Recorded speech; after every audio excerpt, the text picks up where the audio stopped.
नमस्कार, सुस्वागतम, वेलकम। मैं आप लोगों को अभिनंदन करती हूँ और उम्मीद करती हूँ कि आप लोग अपने घरों में अच्छे होंगे, सुरक्षित होंगे।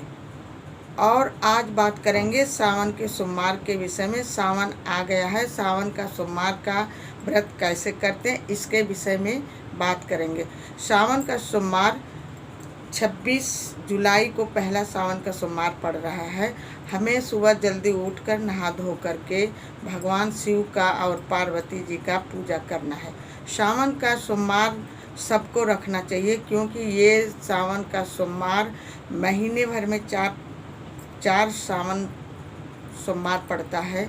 इस व्रत को सबको रखना चाहिए। का सोमवार जो पहला है ये बहुत अति उत्तम है। इसको सबको जल चढ़ाना चाहिए, कम से कम बड़े बूढ़ों को जल चढ़ाना चाहिए।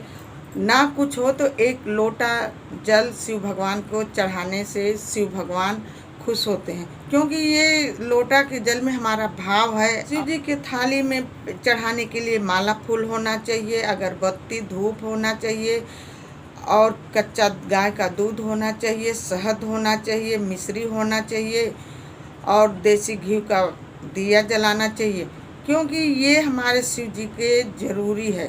शहद चढ़ाने से हमारा जो मन में सोच रखते हैं, व्रत रखते हैं, और मन में भाव जो होता है वो हमारा पूर्ण होता है, क्योंकि हमें शिव भगवान को खुश करना है ना। ये नहीं कि हम केवल सावन के महीने में सोमवार को ही पूजा करूं, क्योंकि सोमवार पूरे सावन में 4 सोमवार पड़ेगा। ये नहीं कि हम पूरा सावन में ही सोमवार के ही पूजा करूं, क्योंकि हमें पूरा सावन ही शिव और पार्वती जी का पूजा करना है, क्योंकि हमें ये शिव जी का एक बहुत बड़ा है पूजा, और पूरा महीना शिव जी का पूजा करना चाहिए। शिव और पार्वती जी का सावन के जो सोमवार पड़ता है उसमें गठबंधन कलावे से करना चाहिए, क्योंकि हमें गठबंधन करने से, जब हम शिव और पार्वती जी का गठबंधन करते हैं तो हमारे जैसे बेटियों की शादी नहीं हुई होती है तो हमारी बेटियों की शादी भी जल्दी होती है। क्योंकि शिव और पार्वती का सोमवार का व्रत रखें, ये नहीं कि शाम को हम मीठा भोजन कर लें। मीठा भोजन ना करके आप फलाहारी कर सकते हैं, पूरा दिन व्रत रख सकते हैं, तो ये अति उत्तम होता है। यदि हम बीमार हैं, व्रत नहीं रख सकते हैं, तो एक बेला मीठा भोजन कर सकते हैं, क्योंकि जब हमें भोजन ही करना, अनाज ही खाना है, अन्न खाना है, तो हमारा तो व्रत पूरा नहीं होता है। लेकिन कोशिश यही रहे कि हमें व्रत जब हमें रखना है सावन का सोमवार, तो हम फलाहारी पर शाम को जैसे साबूदाने का खीर बना लो, मखाने का खीर बना लो, दूध पी लो, फल खा लो, ऐसे व्रत रखते हैं। या कोई बीमार है, नहीं रख सकता है पूरा दिन, तो एक बेला का खाना खा सकता, वो भी नमक नहीं खाना चाहिए, मीठा भोजन कर सकता है। शिव बाबा को ये नहीं है कि हम धतूरा ही भांग चढ़ाने से शिव बाबा पूरा मतलब खुश होंगे। सबसे बड़े तो हम अपने जो अवगुण है, हमारे अंदर जो अवगुण है, उसको हम अर्पण कर दें शिव बाबा को, तो बहुत ही अच्छी बात होगी। और सदा सत्य रास्ते पर चलना सीख लें, ये सबसे अच्छी बात होगी।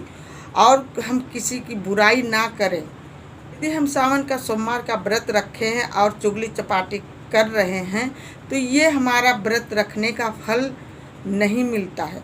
जब हम व्रत रखते हैं तो चुगली चपाटी हमें नहीं करनी चाहिए। हमें शिव और पार्वती का अंदर ही अंदर ध्यान करना चाहिए।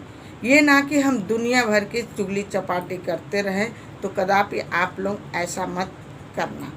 यदि पूरे सावन में आप शिव बाबा को गाय के दूध से रुद्राभिषेक करते हैं, तो आपका सोचा हुआ कार्य पूरा होगा और आपके पुत्र को नौकरी मिलेगी। यदि शहद से पूरे सावन व्रत रखते हैं तो आपकी बेटी की शादी जल्दी होगी। सावन के महीने में हरी हरी चूड़ियाँ जरूर पहनना चाहिए, हरे कपड़े जरूर पहनना चाहिए, ये बहुत शुभ है। सावन में चूड़ियाँ हरी जरूर पहनना चाहिए, क्योंकि पार्वती जी को हरी चूड़ियाँ बहुत अति प्रिय है।